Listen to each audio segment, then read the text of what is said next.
Howdy folks, this is Andy Curry for superstarsofhorsetraining.com, bringing you another horse training tip on how to train horses. I call this tip Horses and Silly Arguments. Now get this. In Bonn, Germany, 16 violinists sued for a pay raise. Why? Because they said they play more notes than musicians in the woodwind or the brass section. They actually demanded an extra $123 per rehearsal. They even said they were being generous because they should technically be asking more because of how many notes they play.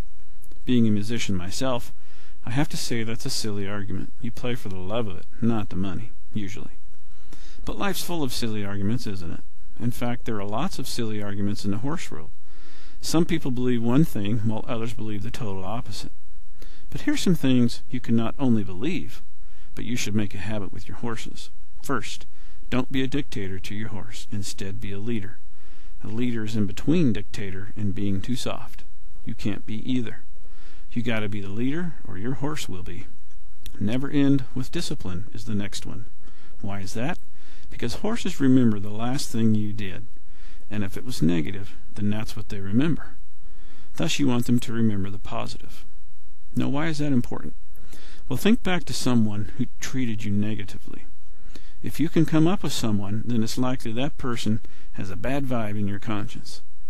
When you see or think about that person, that bad vibe kicks in. And when the bad vibe kicks in, do you want to be friendly and smile at that person and ask them, "Hey, how you doing?" Nope.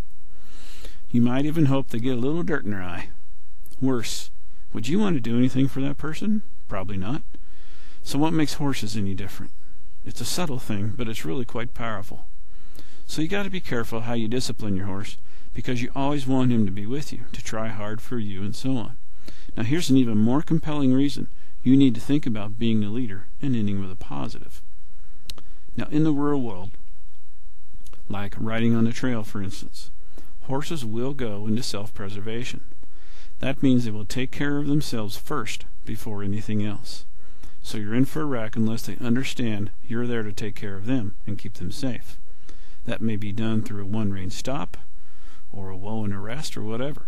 You cannot possibly emulate everything a horse will get scared of, so you must have their respect so they know you will take care of them. Another horse training tip to know is you have to shrink the window of time from when they get concerned to when they find you. What does that mean? Well, it means if they freak out and blow up while you're riding them, there's a certain amount of time the horse will finally come back to his awareness that you're on him, and you can communicate that he's okay. If that time span is so long that there's time he can run like crazy with you on him as trees and barbed wire go whizzing by, you, my friend, could be in trouble. So you want that window of time to be as close to instantaneous as possible. And that, my friend, is the extreme value of knowing this. Oh, one more thing. These violinists lost their case. Have a great day.